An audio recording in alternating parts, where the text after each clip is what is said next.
Habiter en conscience. Habiter en conscience, le podcast qui explore le lien intime que nous tissons avec nos lieux de vie. Épisode 1. La rencontre. Habiter un lieu, c'est une rencontre, une vraie rencontre. C'est un peu comme une relation amoureuse ou comme une amitié qui commence. Par exemple, on voit une annonce immobilière et on se dit « Tiens, ça pourrait cocher les cases de ce que je recherche ». Eh bien, c'est exactement la même chose lorsque l'on tombe sur un profil d'une application de rencontre ou que l'on croise quelqu'un en soirée. On ne sait pas encore vraiment pourquoi, mais quelque chose nous attire. C'est pas forcément rationnel. Il y a une énergie, une sensation, quelque chose qui émane. Alors on s'approche, on se rencontre, on échange, on crée des connexions. On peut même parfois commencer à se projeter. Et puis peu à peu, on découvre que ce lieu, cette personne, un peu différente de ce qu'on avait imaginé, de ce qu'on avait projeté à partir de l'annonce. Et c'est là que tout commence vraiment. Un lieu comme une personne nous raconte toujours une histoire qui ne se dévoile pas immédiatement. Les lieux ne mentent pas.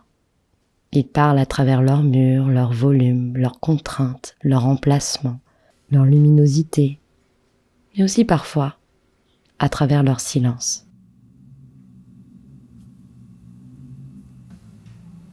J'adore les vieilles pierres, les immeubles anciens, les lieux qui ont vécu. J'ai toujours aimé travailler avec l'existant, comme avec une page déjà écrite.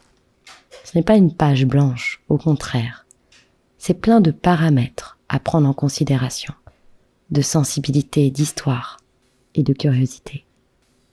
En rénovation, on tombe sur des lieux qui ont déjà été pensés, structurés, organisés d'une certaine manière, à un moment donné, pour un certain usage.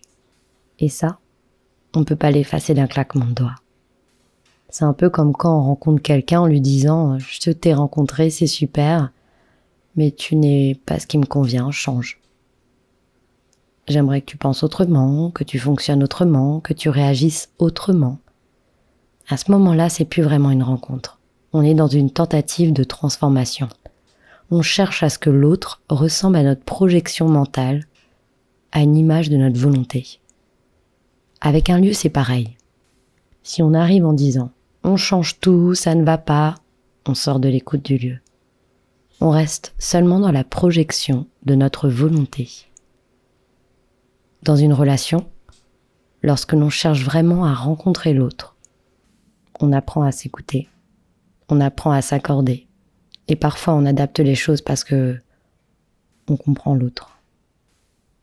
Rénover, ce n'est pas imposer, c'est dialoguer avec l'existant. Habiter en conscience, c'est se poser cette question. Comment est-ce que j'adapte mes besoins, mes usages, mes envies à ce que le lieu me propose? Et parfois, oui, cela demande des ajustements. Alors soit on rentre en résistance, en conflit, en tension, soit on écoute, soit on s'accorde, soit on s'éloigne. Soit on décide de s'en séparer, soit on choisit de l'habiter pleinement.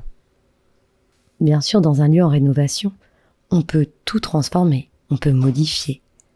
On peut demander au lieu de devenir autre chose et puis tout mettre à plat. Mais cela a un coût, une dépense énergétique, du temps, de l'argent, de l'énergie physique, mentale, émotionnelle.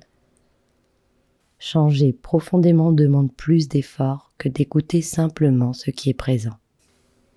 Les lieux ont déjà tous une énergie particulière, qui peut aider à construire un projet si on est prêt à l'écouter. J'aime beaucoup cette image de l'accouchement. Quand tout se fait dans la détente, le mouvement est fluide et naturel. Mais quand on force trop, quand on se contracte trop, quand on veut aller plus vite que ce que le corps ou le projet est prêt à vivre, alors tout devient plus difficile.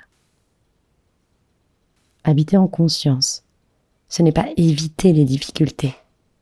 C'est être dans l'écoute profonde du lieu et de ses habitants. Cela peut demander de la résilience. La tension peut être présente comme une contraction, mais qui naturellement va arriver à une sorte de détente et de relâchement. Alors je vous invite à regarder vos maisons autrement, à observer ce qu'elles vous racontent, à écouter ce qu'elles réveillent en vous.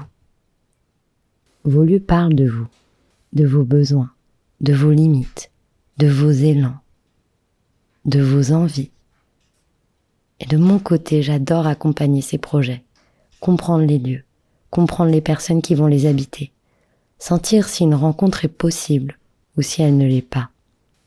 Si vous avez envie d'explorer cette relation à votre lieu, si vous souhaitez habiter autrement, plus consciemment, je serai ravie d'échanger avec vous. Prenez soin de vos maisons, elles ont beaucoup à vous dire.